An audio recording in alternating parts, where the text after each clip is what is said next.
Hoy voy a hablar acerca de edificando en la carne o en el espíritu. Los que estuvieron en la mañana van a captar un poco mejor este mensaje, ¿sí? Porque es como la continuación de la última enseñanza de hoy a mediodía, que se tituló Crucificando el Ego, ¿sí? Entonces vamos a hablar edificando en la carne o en el espíritu. Y vamos a leer Juan capítulo 3, versículo 6. Dice así: lo que es nacido de la carne, carne es, y lo que es nacido del espíritu, espíritu es. Señor, te damos gracias por permitirnos estar aquí reunidos a tus pies. Tú eres el maestro, el Espíritu Santo nos guía. Ayúdanos, Señor, a explicar tu palabra, que pueda ser entendible para todos, sin importar su tiempo de conversión, o si hay alguien que no te conoce todavía, que pueda entender y pueda ser limpiado con tu sangre, Señor. Dame sabiduría para explicar, te lo pedimos en el nombre de Jesús. Amén. Este versículo 3:6 es Jesús hablando, diciendo: lo que es nacido de la carne, carne es; lo que es nacido del espíritu, espíritu es. Hay un dicho popular que los dichos populares tienen cierta sabiduría, pero hay uno que dice que aunque la mona se vista de seda, mona se queda. ¿Dónde está? ¿En qué proverbio? Tiene su verdad. ¿Cómo compaginar lo que acabamos de leer? Lo nacido de la carne, carne es, y lo nacido del espíritu, espíritu es. En Juan 6:63 Jesús da un discurso de que Él es el pan de vida, etcétera, y que el que no come su carne bebe su sangre, pero la gente no lograba entender. Entonces Jesús dijo, Juan 6:63, el espíritu es el que da vida, la carne para nada aprovecha. Esta frase, para nada aprovecha, significa que para nada es útil. Esa es la explicación que da el diccionario en griego. Para nada es útil, en nada es benéfico, para nada ayuda. En pocas palabras, todo aquello que nace de la carne, aunque parezca bueno, no sirve absolutamente para nada.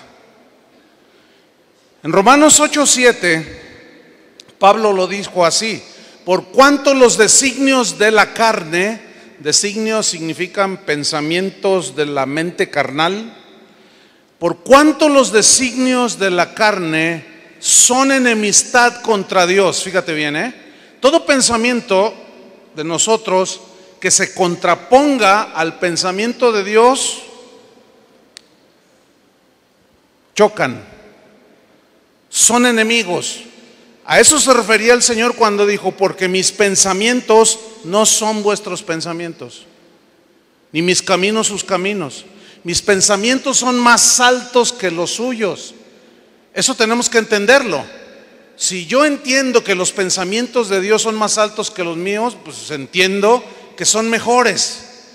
Y hay de mí, y hay de cualquiera que tratara de decir: bueno, sí, Dios dice en su palabra, pero yo pienso que debería de ser así. No, olvídalo. Te estás metiendo en gravísimos problemas. Te estás metiendo en enemistad con Dios.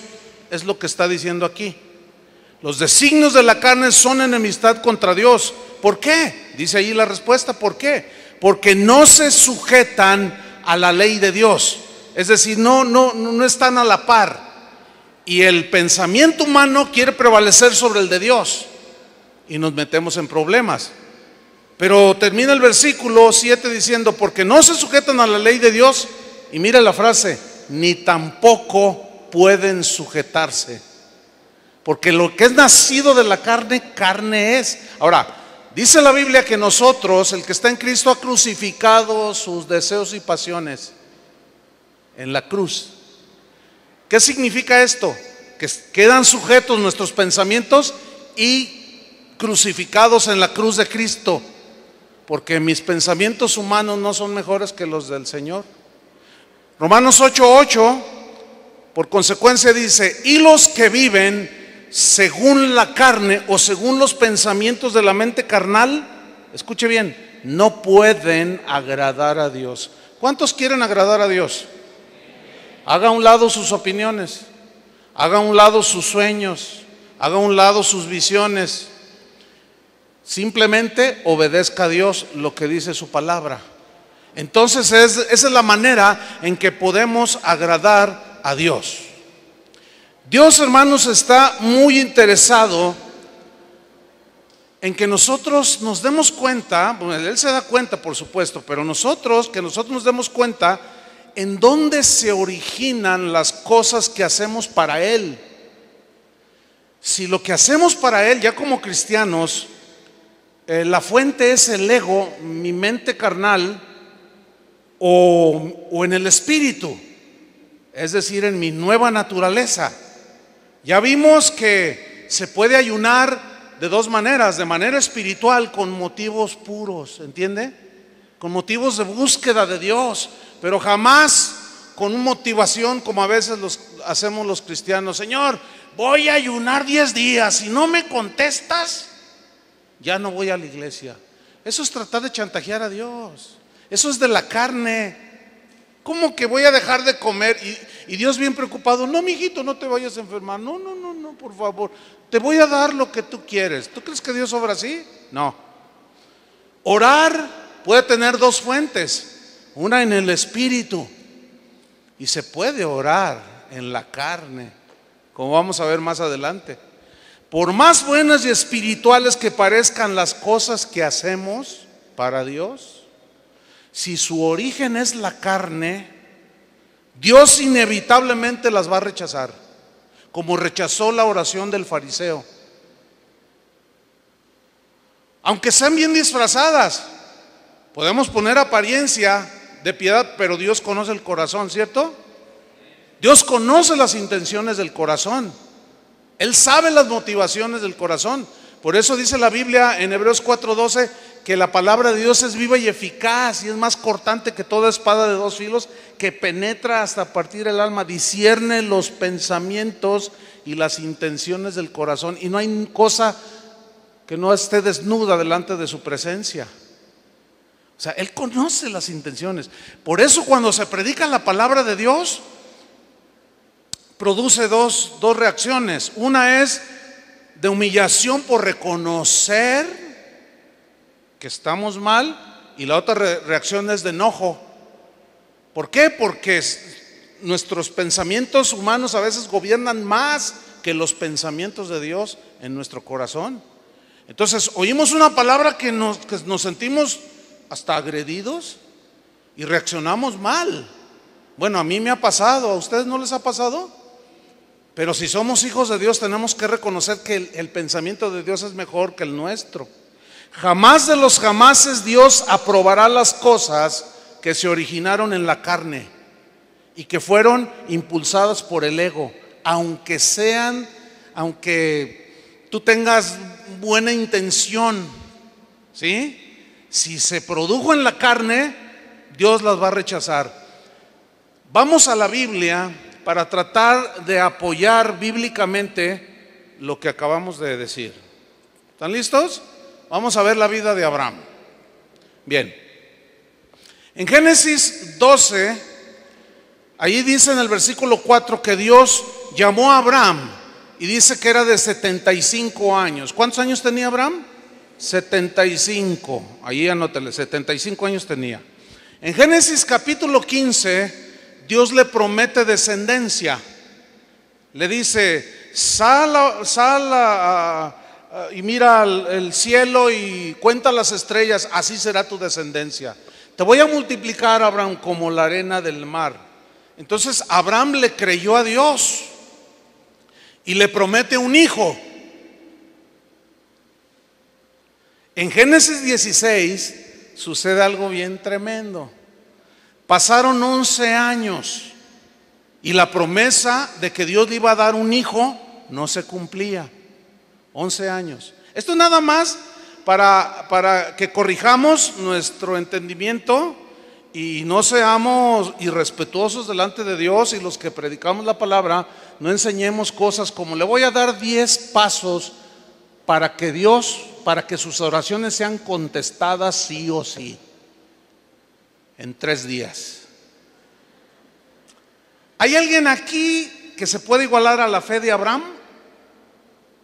Tardó 11 años y todavía no le contestaba. ¿Por qué? Porque Dios es soberano.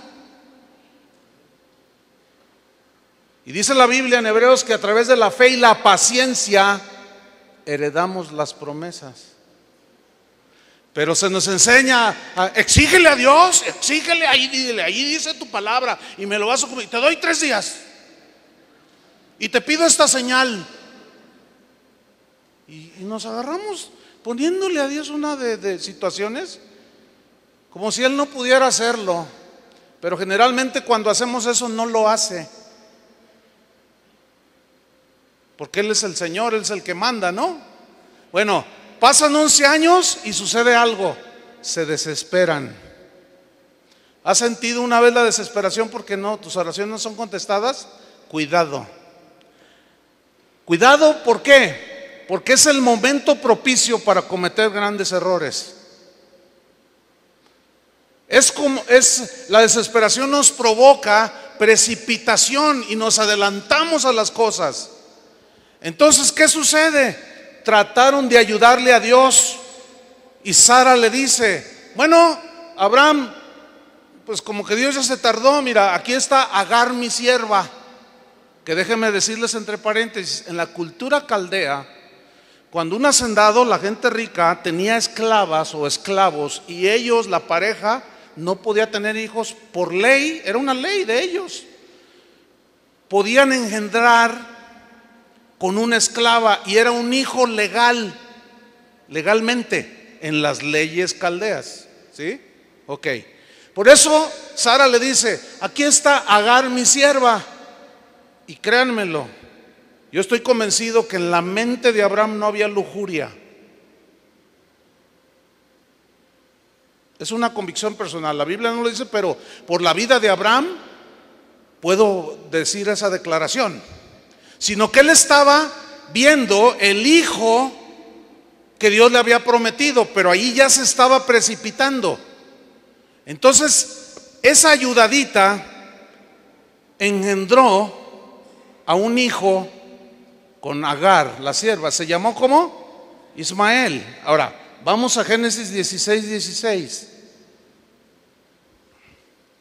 Dice allí que era Abraham de edad de 86 años, ahí están 11 años, cuando Agar dio a luz a Ismael. ¿Qué fue lo que sucedió aquí? Bueno, aparentemente Dios se tardó en responder. ¿Y qué apareció allí? Apareció la carne. Apareció la mente humana, la mente carnal. Apareció la iniciativa humana. Quisieron ayudarle a Dios. La pregunta es, ¿cómo vio Dios esa ayudadita?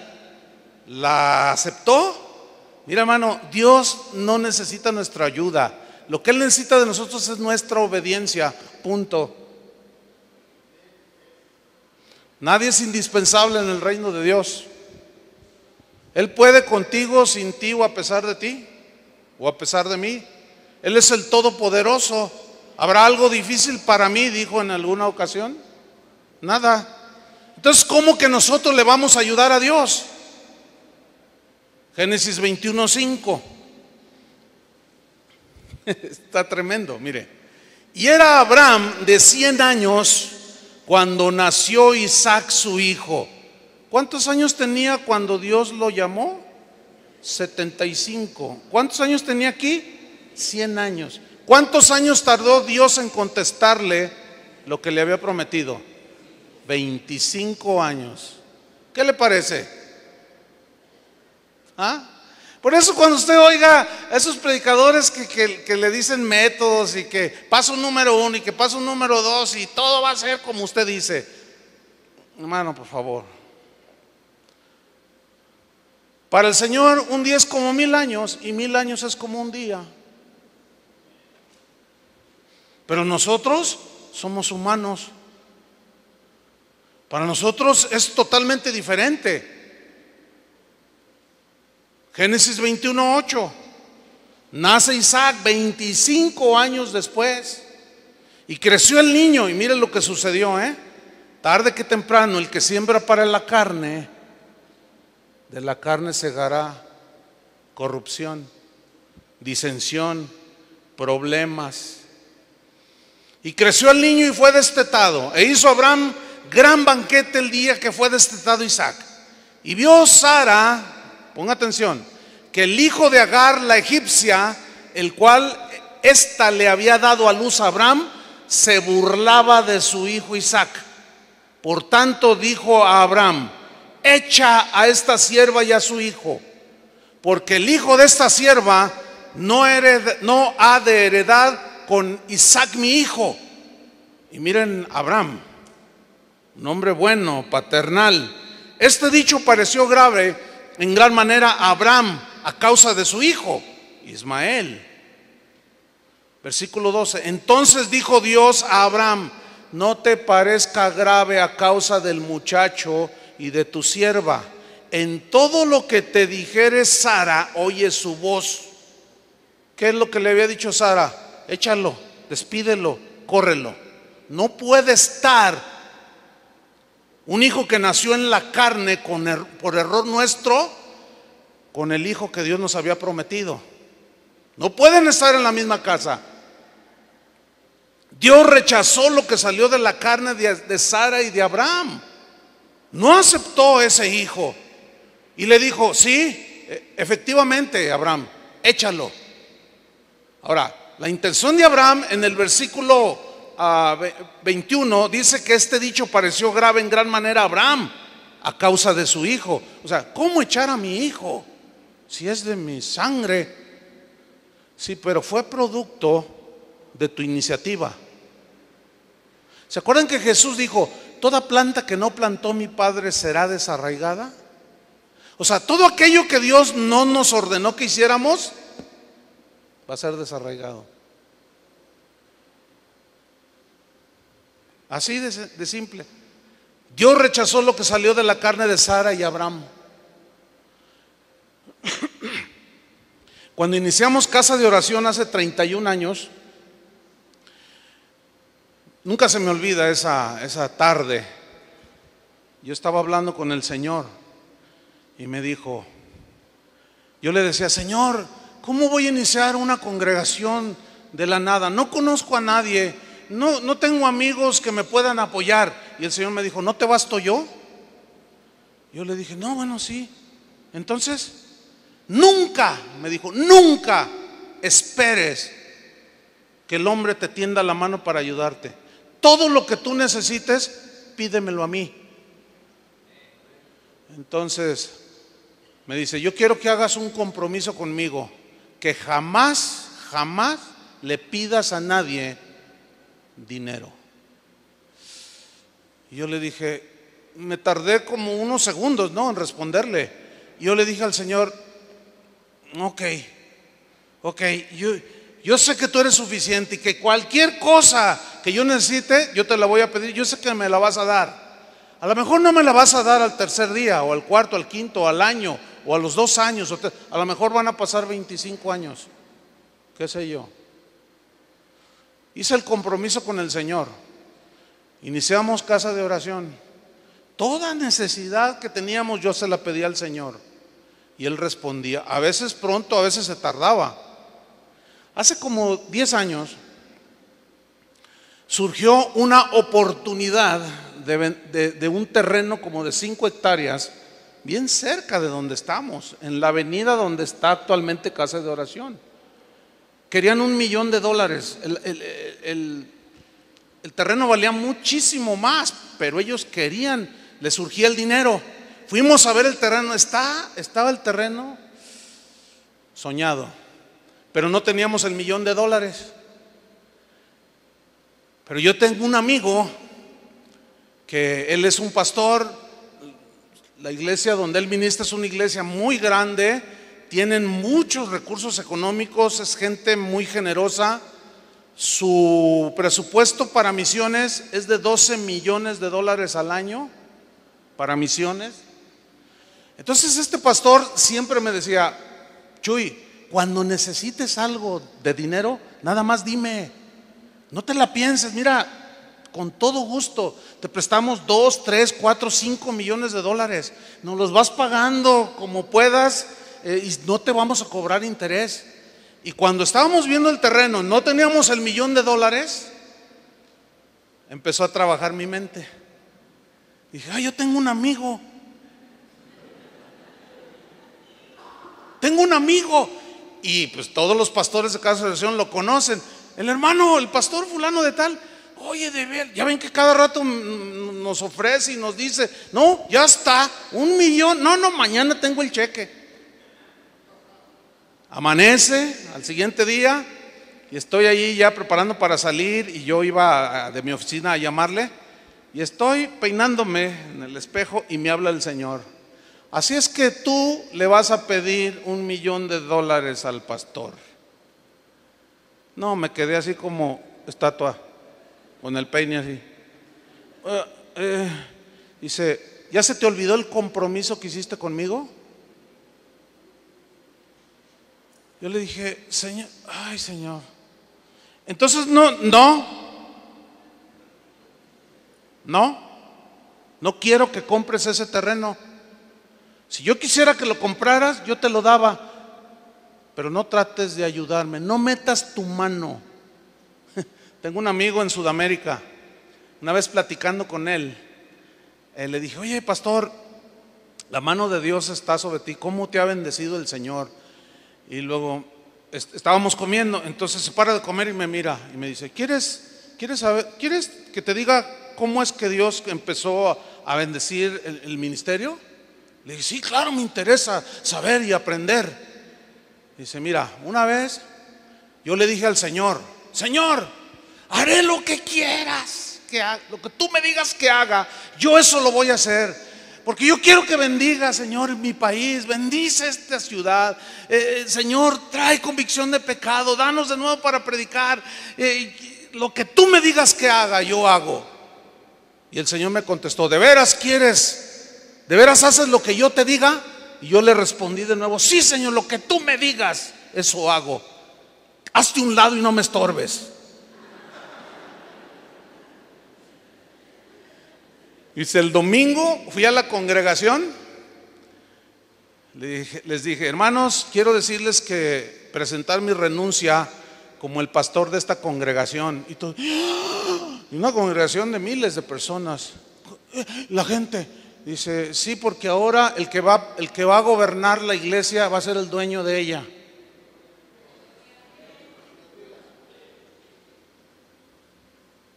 Un ministerio tremendo. Así es que no trates de ayudarle al Señor. Hazte un lado. No trates de, cuando tu mente natural empieza a querer trabajar, hazte un lado. A veces a mí me preguntan: pastor, dígame cuál es su visión. Yo no tengo visión, yo no soy visionario. Yo soy un esclavo de Jesucristo. No, ¿cómo? No, es que tenemos que tener una visión. No, la visión es de Dios. ¿Cuál es la visión de Dios? Id y predicad el evangelio a toda criatura. Hagan discípulos, esa es la visión de Dios. Entonces nada más tenemos que hacer, obedecer. Entonces Dios rechazó lo que salió de la carne de Abraham y de Sara. Dios sigue rechazando todo aquello. Mi intención era buena. Yo dije: con ese terreno vamos a construir un auditorio para 15,000 personas. Dios me dijo: no. Mira, esta misma historia de Abraham y Sara y Agar e Ismael, Pablo la menciona en Gálatas 4, versículo 22. Dice así: porque está escrito, pongan mucha atención para que vean la aplicación que Pablo le da. Porque está escrito que Abraham tuvo 2 hijos, Uno de la esclava, que era Ismael, y el otro de la libre, de la esposa legítima, de Sara. Versículo 23. Pero el de la esclava, subrayenlo, nació según la carne. ¿De dónde salió, de dónde surgió el ministerio que tú estás ejerciendo? Es una pregunta bien fuerte, ¿eh? ¿De dónde salió? ¿De dónde salió el proyecto en el que tú estás envuelto para hacer las cosas de Dios? ¿De dónde salió?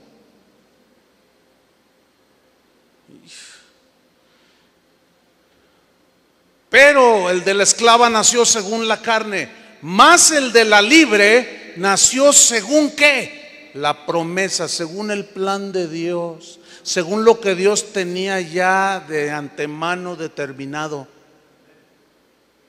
Versículo 28, así que, Gálatas 4:28, así que hermanos, nosotros, dice, como Isaac, somos hijos de la promesa.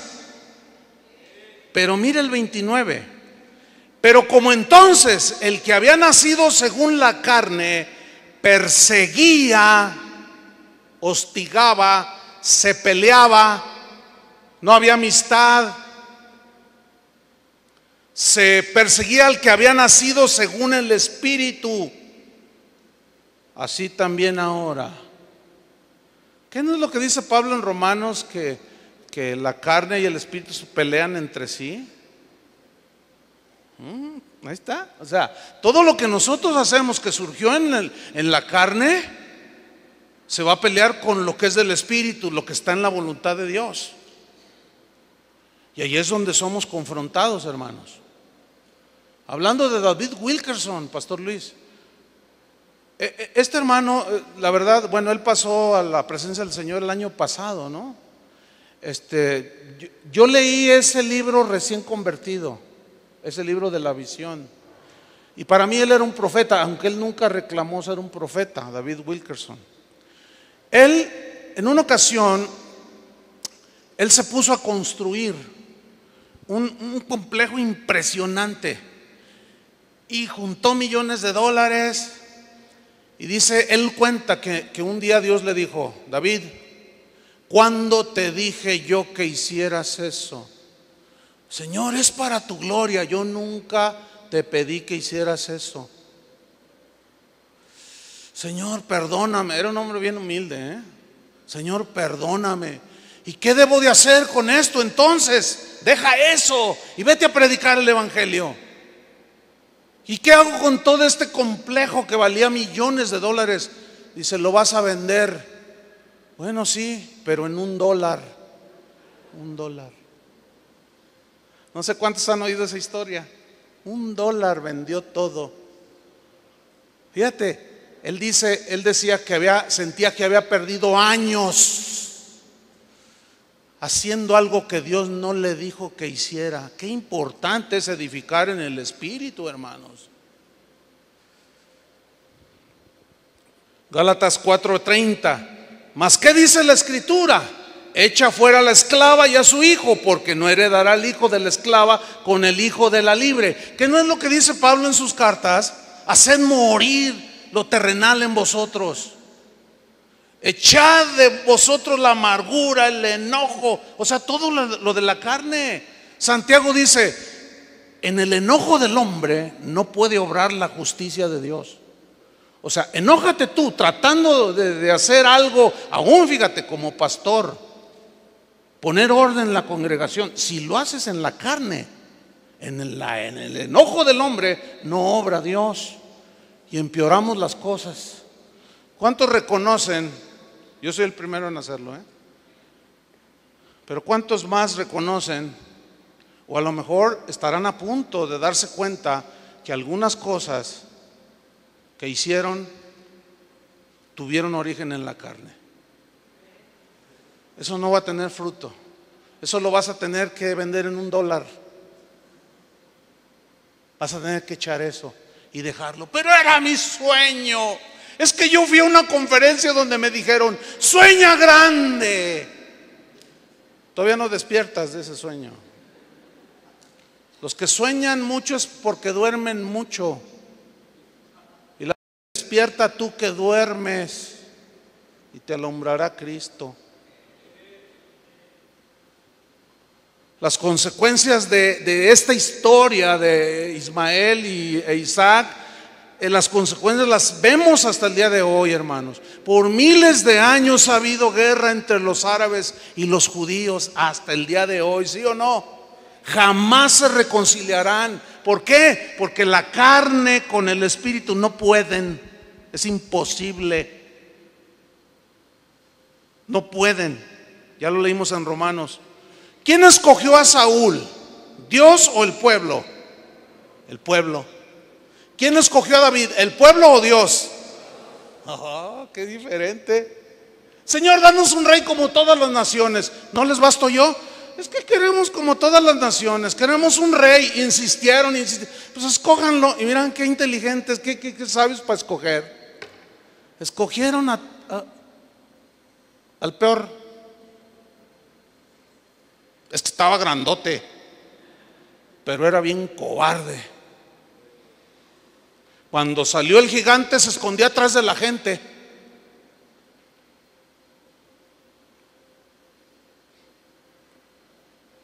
Qué tremendo, hermanos. Qué importante es edificar en el espíritu y no en la carne. Primera de Corintios 3, versículo 10.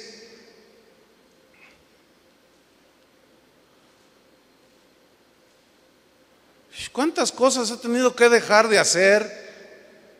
Miren, en el año, mientras buscan Primera de Corintios 3:10, en el año 83 comenzó a estar en auge lo de las células de Paul Yonggi Cho, y que tenía 1,000,000 de personas y todos nos apantallamos, ¿no?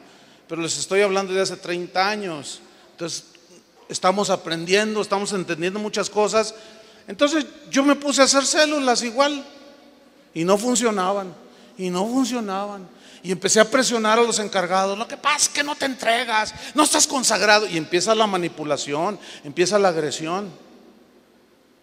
Y la gente empieza a dolerse, se empiezan a herir. Porque como no es del Espíritu, no fluye el Espíritu de Dios ahí. Y está uno allí y ya estoy yo. Entonces un día, enojado, molesto y cansado, estaba orando y estaba hincado y le dije: Señor, ¿por qué con Paul Yonggi Cho sí funcionan y con nosotros no? Y rápidamente me contestó, no tardó el Señor 25 años. Me dijo: ¿cuándo te dije que hiciera células?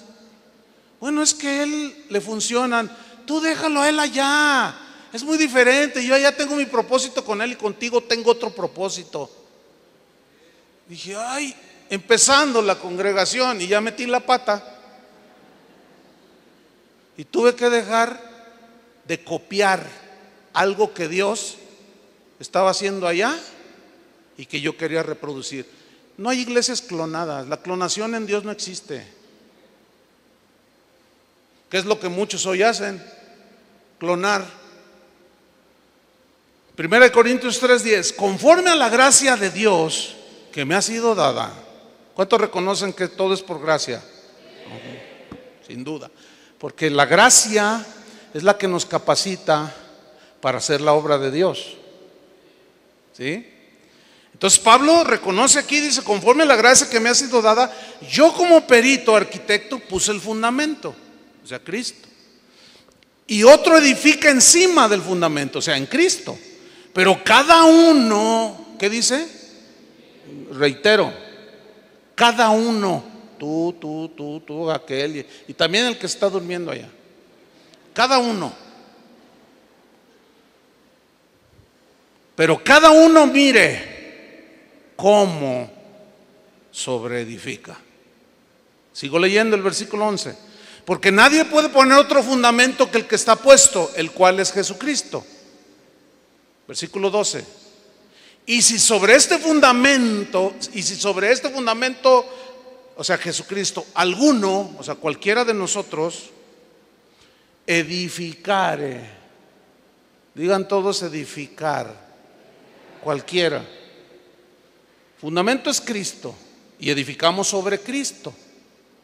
Porque se acuerdan que él dijo que el que me oye y hace mis palabras es como un hombre prudente que edificó su casa sobre la roca. Y vinieron vientos y dieron con ímpetu aquellos ríos, aquellos huracanes. Dieron con ímpetu contra aquella casa y no cayó, porque estaba fundada sobre la roca. Tenía fundamento. Pero el que me oye y no hace es un hombre insensato que edificó sobre la arena. Y vinieron los vientos, los ríos, dieron con ímpetu y cayó. Y grande fue su ruina. Cayó, se deshizo. No hay nada. Edificó en la carne. Porque nada más oyó, hizo otras cosas. Dijo, no, pues el Señor dice que perdone al que me ofende, pero no, este no sabe con quién se metió. Soy cristiano, soy manso, pero no menso. Y empezamos con nuestras tonterías, con nuestra carnalidad. No, ¿cómo lo voy a perdonar? ¿Qué no sabes lo que me hizo? No me importa lo que te hizo, dice el Señor. De la manera que Cristo os perdonó, de esa misma manera, perdonad ustedes también. Ahora, ¿merecemos el perdón? No. ¿Merece el perdón? ¿Y cómo lo recibimos? Por gracia, ¿no? ¿Merece el perdón el que te ofendió? No. Pero por gracia que tú recibiste, tú lo perdonas. No, pero no, a mí no me gusta esta congregación. Pues que te vaya bien. ¿Así? A eso se refiere que el reino de los cielos sufre violencia y los violentos lo arrebatan. A eso se refiere, por el amor de Dios. No anda, que yo arrebato para mí mi carro, mi casa, lo que el diablo me quitó. El diablo no nos quitó nada. Dios sigue siendo el dueño de todo. ¿Cómo tuercen la Biblia? El reino de los cielos, dice otra traducción, es de aquellos que se apropian, pero no de las casas y de los carros, o sea, que obedecen. Y es una violencia, es algo violento, a veces emocionalmente, decir, este que me fraudió, Señor, me estás diciendo que le perdone la deuda, perdónale la deuda. Para eso sí se necesita valentía, no para recibir un carro nuevo. Pues eso hasta cualquier pagano lo recibe. Pero perdonar, eso es divino, ¿o no? Y ser como el maestro, ese es otro asunto. ¿Cuántos quieren ser como Jesús? Bueno, sigamos leyendo. Y si sobre este fundamento alguno edificare oro, plata, piedras preciosas, madera, heno, hojarasca. Si ustedes son observadores, encontramos que aquí hay 6 materiales con los cuales se edifica. Esto es metafórico, obviamente, pero los primeros 3, oro, plata y piedras preciosas, escuchen, simboliza las cosas de Dios, lo que vale, lo que permanece. Y la madera, el heno y la hojarasca son nuestras iniciativas, son las cosas que salen de nuestra carne. Son 3 elementos que se queman fácilmente y no quedan más que cenizas. Pero el oro y la plata y las piedras preciosas no. Esa se quema una casa y ahí queda el anillo de oro. ¿Sí o no? Eso simboliza las obras en Dios, lo que Dios te dijo que hicieras. Y las otras 3 últimas que se queman, madera, heno, hojarasca, son todas aquellas cosas que edificamos en Cristo, pero que Él nunca nos dijo que hiciéramos, o que nuestra motivación y nuestro motor era la carne. Espero que estén entendiendo, hermanos, porque esto trasciende, ¿eh? ¿Hasta dónde? Vamos a ver, versículo 13. La obra de cada uno, subrayo de nuevo, de cada uno. Es que yo fui a ayudar a los hermanos del terremoto. Yo fui a ayudar, no, qué bueno, gloria a Dios. Pues también lo hacen los topos de aquí del DF. ¿Y qué? ¿Se ganan el favor de Dios? No, el asunto es este. El asunto no es tanto si ayudar o no. El asunto es la motivación, ¿de dónde salió?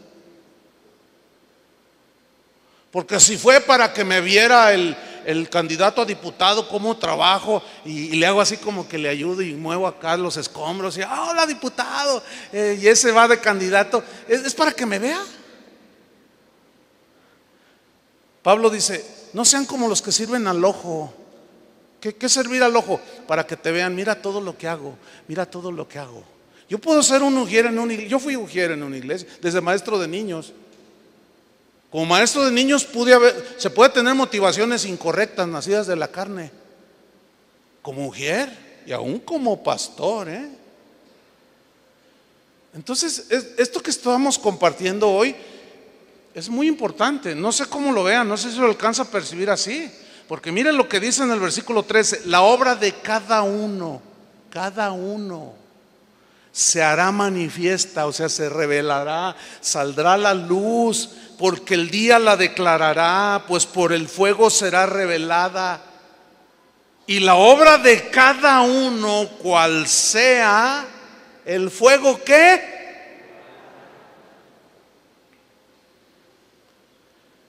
¿Conoce algunos casos en el que alguien dijo, Dios me dijo que levantáramos una iglesia y va a ser la iglesia más grande de la ciudad, y ahorita ya no hay nada? ¿Conoce algún caso? ¿En dónde cree que salió eso? ¿En Dios o en la carne? Porque si fuera de Dios, allí permanecería. Y aún lo que está, como esta congregación, como la mía, Dios sigue probando por medio del fuego de la prueba lo que es de Él, lo que edificamos en Él, con la iniciativa de Él, con la orden de Él. Eso es lo que va a permanecer, hermanos. Por razón del internet, la página de nosotros es visitada por mucha gente. Escúcheme bien, hermano.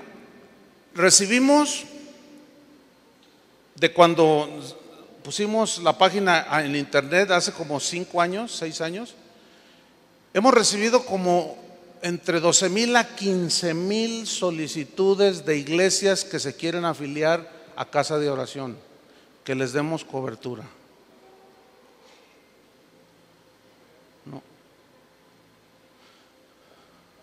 Nuestra motivación no es aumentar el número de nuestras iglesias. Yo hasta, créamelo, le voy a decir, esto nunca lo he dicho en público, pero yo tengo un correo que es un machote. ¿Sí entiende lo que es un machote, no? Y es algo prescrito.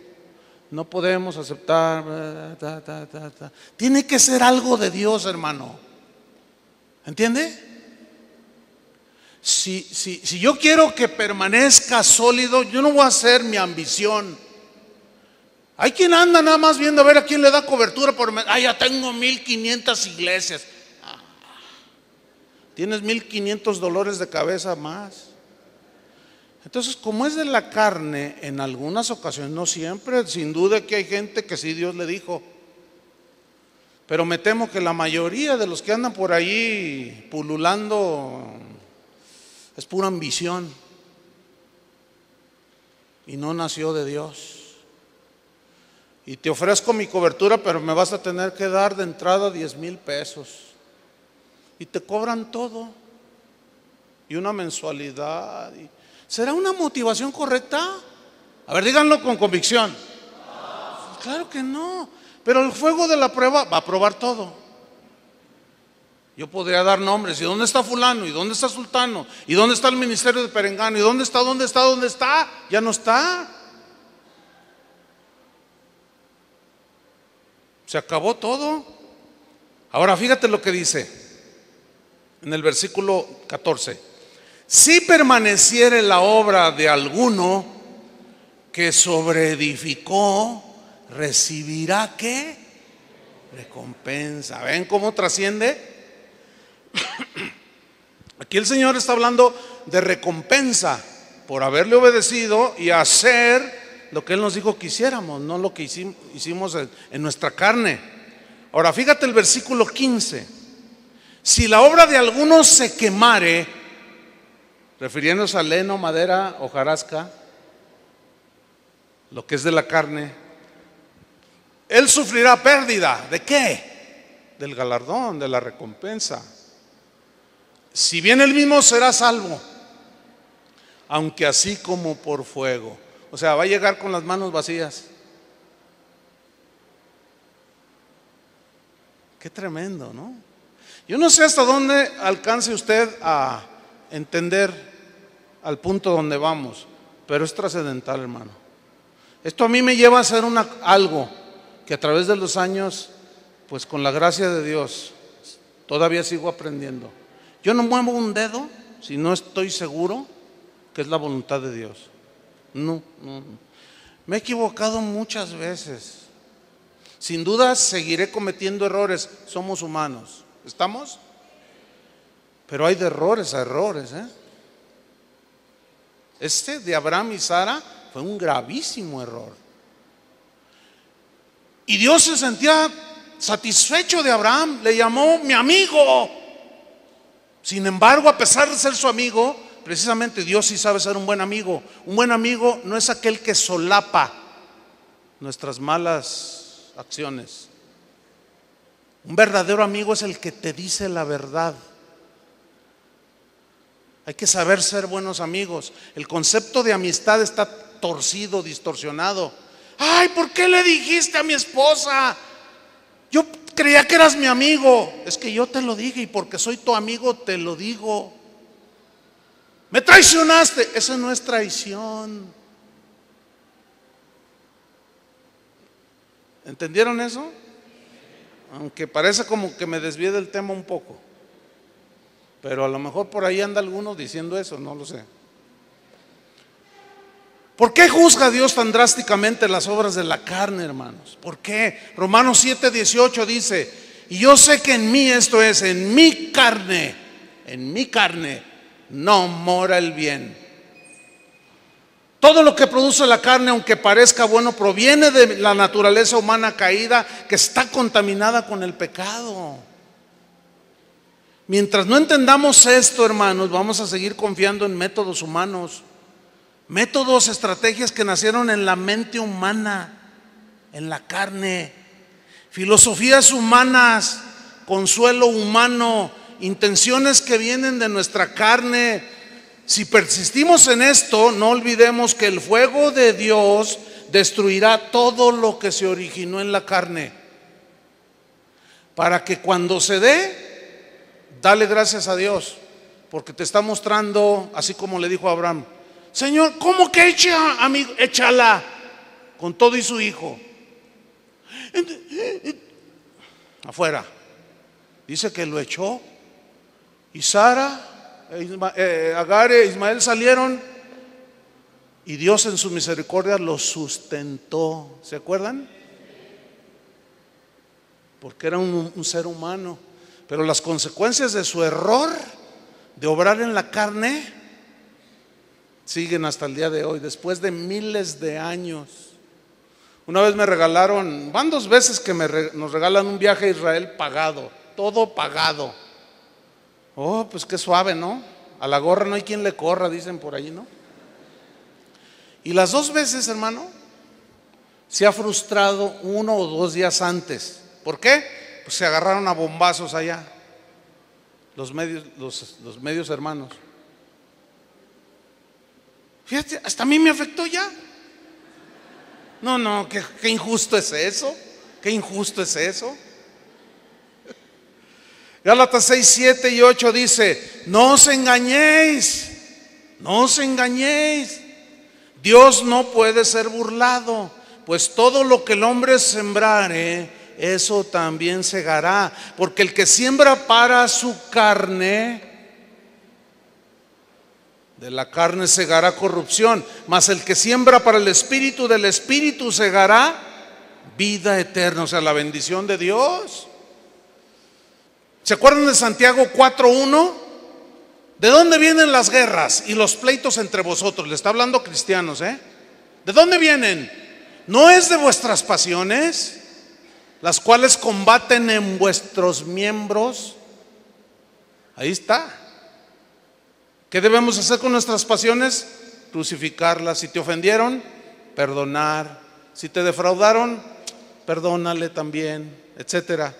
Versículo 2: codiciáis y no tenéis, matáis, ay Dios, y ardéis de envidia y no podéis alcanzar, combatís y lucháis, pero no tenéis lo que deseáis porque no pedís. O sea, porque no le pides a Dios, no oras. Y luego mira el versículo 3: pedís y no recibís, porque pedís mal para gastar en vuestros deleites. ¿Ven cómo la oración puede tener motivos de la carne? ¿Lo están viendo o no? Oh, almas adúlteras, eso está fuerte. Eso está fuerte. Oh, almas adúlteras, dice Santiago, ¿qué no sabéis que la amistad del mundo es enemistad contra Dios? Cualquiera pues que quiera ser amigo del mundo se constituye enemigo de Dios. Si yo meto al mundo a la iglesia, me hago enemigo de Dios. Jesús dijo: ustedes son luz del mundo, pero el mundo ahora es luz de la iglesia, porque estamos haciendo dentro lo que ellos hacen allá afuera. Ya bailamos, ya hacemos de todo.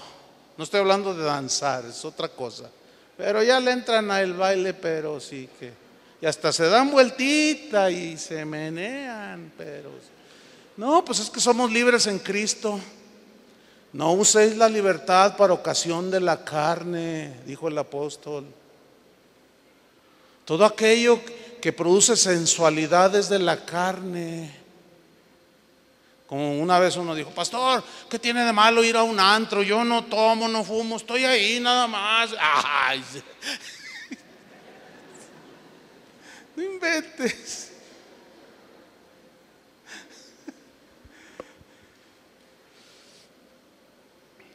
Terminamos con Génesis 11:1. La torre de Babel.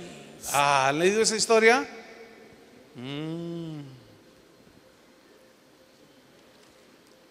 ¿Qué viene a su mente con la historia de la torre de Babel? ¿Qué viene a su mente?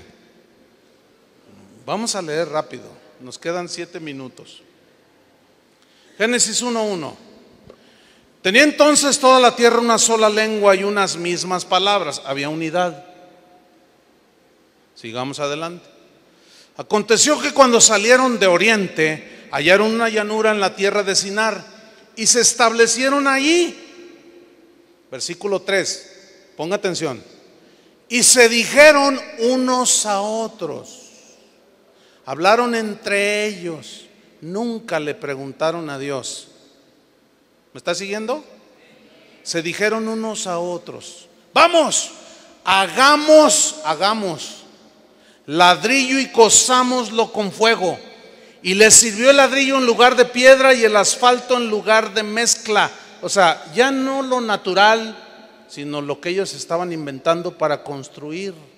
Y dijeron: vamos, miren lo que dijeron, edifiquémonos.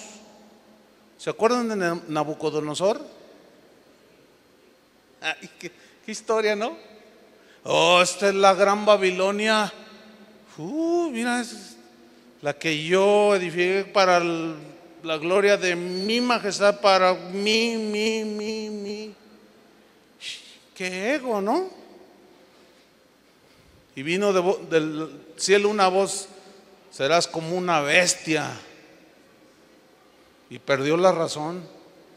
Pero mi razón me fue de vuelta, dijo Nabucodonosor, cuando alcé mis ojos al cielo y dije: tú gobiernas, Señor, tú haces como quieres, neciamente hice. Y le fue de vuelta la gloria. Dijeron: vamos, edifiquémonos para nosotros una ciudad. ¿Qué tiene de malo edificarnos para nosotros una ciudad? Pues aparentemente nada, ¿no? Dice: y una torre cuya cúspide llegue al cielo. Esta frase en el hebreo da la idea de para buscar a Dios. Se ve espiritual, ¿no? Una torre cuya cúspide llegue hasta el cielo y estar más cerquita de Dios allí, que nos sirva para buscar a Dios. La torre de oración. Y luego mira lo que dice, y hagámonos. ¿Se fijan cómo es nosotros? Cosamos, hagámonos, edifiquémonos, hagámonos un nombre. ¿Sabe que esta frase, hagámonos un nombre, en el hebreo, si usted lo estudia, significa, hagámonos un nombre para ser famosos en esta tierra? Híjole, qué grueso. Para tener fama, para que la gente diga, wow, estos son los constructores de esa gran torre, nosotros somos. Dame tu autógrafo, ¿no? ¿Qué ve aquí? Pura carne, hermanos. ¿Sí o no? Y estamos en Génesis 11, o sea, no está muy alejada de Génesis 3 cuando la caída del hombre, pero ve cómo se empiezan a alejar de Dios. Dice, hagámonos un nombre, hagámonos famosos, por si fuéramos esparcidos sobre la faz de toda la tierra. ¿Sabe qué significa esto? Para que cuando nos vean los demás digan, este es el de los constructores, venga, bienvenido.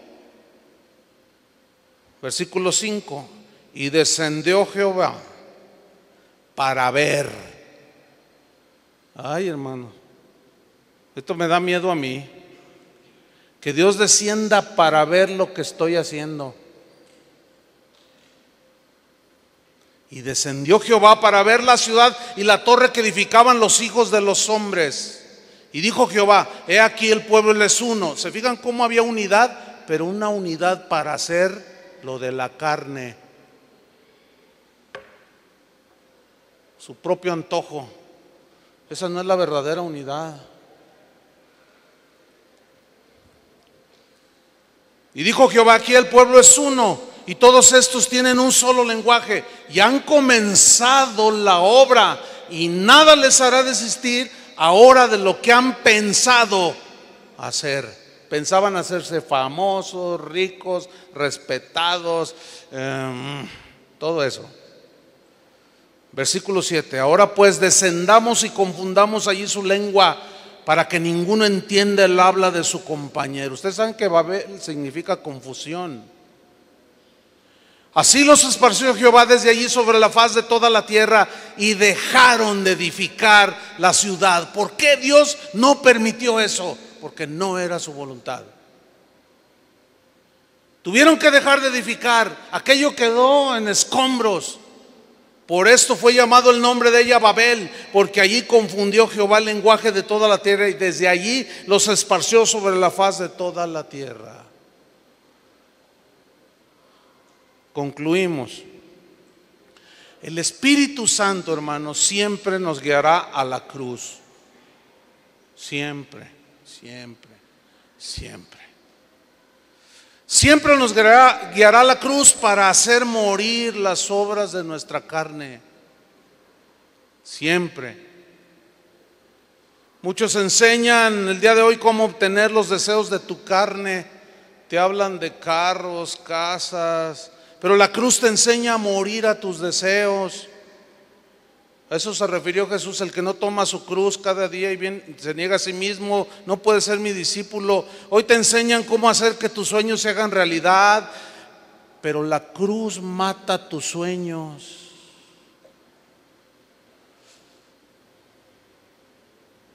La cruz mata nuestros sueños de grandeza, y llega un momento en que entramos en confusión y Dios reduce a nada lo que hemos hecho para que empecemos donde nos quedamos. Así que, hermanos, dijo Pablo, termino leyendo 1 Corintios 2:1. Así que, hermanos, cuando fui a vosotros para anunciaros el testimonio de Dios, no fui con excelencia de palabras o de sabiduría, pues me propuse no saber entre vosotros cosa alguna, sino a Jesucristo y a este crucificado. Y estuve entre vosotros con debilidad y mucho temor y temblor. Y ni mi palabra ni mi predicación fue con palabras persuasivas de humana sabiduría,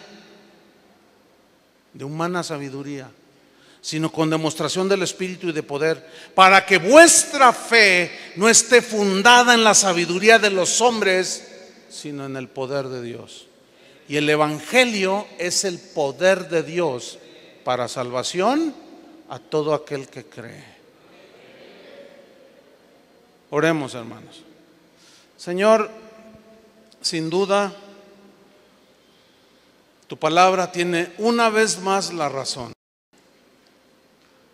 Reconocemos que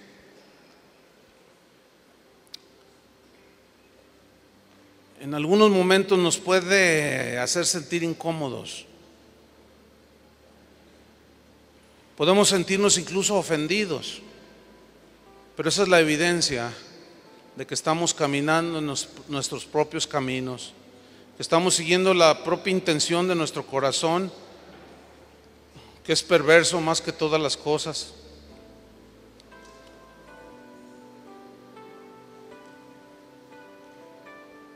Sin embargo, somos tus hijos, Señor, los que hemos sido lavados con la sangre del Cordero de Dios. Pero una de las verdades de la Biblia es que seguiremos batallando en nuestra alma, en nuestro corazón, con las pasiones, con los deseos, con las cosas de la carne. Pero cuando empezamos a caminar en tus caminos, Señor, del Espíritu, de la nueva naturaleza, surgen genuinos deseos de servirte, porque tu palabra dice que el que empezó la buena obra la terminará, y que Dios mismo, tú mismo pones el querer como el hacer por tu buena voluntad. Y ahí está una vez más, tú eres el que pone el querer, que sea, Señor, el querer del Espíritu en nuestro espíritu, para hacer tu voluntad. Pero no solo pone en nosotros el querer, sino el cómo hacerlo. Y ahí es donde entra la gracia que nos capacita. Eso fue lo que entendió el apóstol Pablo. Por eso ahora me gozo en mis debilidades. Ya no confío en mis recursos o en lo que yo pueda ganar, obtener o tener. Todo eso lo tengo por basura. Y ahora ya me gozo en mis debilidades, porque cuando soy débil, cuando hago a un lado todos mis proyectos, mis anhelos humanos de la carne, es que entonces empiezo a ser fuerte y empiezo a edificar en el Señor, con oro, plata, piedras preciosas, que son los elementos que hablan de las obras en Dios, con motivación pura que viene de Dios, con intención limpia que produce el Espíritu de Dios en los hijos de Dios. Señor, que cada uno de nosotros seamos nobles de corazón y pasar por decirlo así, por el escáner de tu palabra, Señor, para que podamos ver que lo que estamos haciendo, aún cosas buenas, pero que la motivación es carnal, que va desde estudiar la misma Biblia. ¿Por qué la estoy estudiando? ¿Para conocerte más o para dar buena impresión a la gente que sí sabemos? Eso puede producir lo que dice tu palabra: el conocimiento envanece, pero el amor edifica. No que no busquemos el conocimiento, sino que revisemos la intención del corazón, del por qué hacemos lo que hacemos. Porque sin duda el fuego de la prueba vendrá y probará lo que hemos hecho. Si edificamos en Cristo, si edificamos con limpieza de corazón, con motivaciones correctas del Espíritu, eso va a permanecer. Otras cosas se van a venir abajo. Perdónanos, Señor. Ayúdanos a edificar en el Espíritu. Lo que nos quede de vida en esta tierra, Señor, danos sabiduría, danos discernimiento para darnos cuenta en dónde se origina este proyecto, esto que quiero hacer. Si tú lo estás ordenando o es una iniciativa mía, o lo estoy haciendo como yo quiero, aunque sea una iniciativa tuya. Pero ¿cómo lo estoy haciendo yo? Ayúdanos, Señor. Ten misericordia de nosotros. Porque sin duda tú desarraigarás todo aquello que el Padre no plantó. En el nombre de Cristo Jesús, danos la gracia para edificar en Cristo, para edificar en el Espíritu. Te lo pedimos, Padre, en el nombre de Jesús.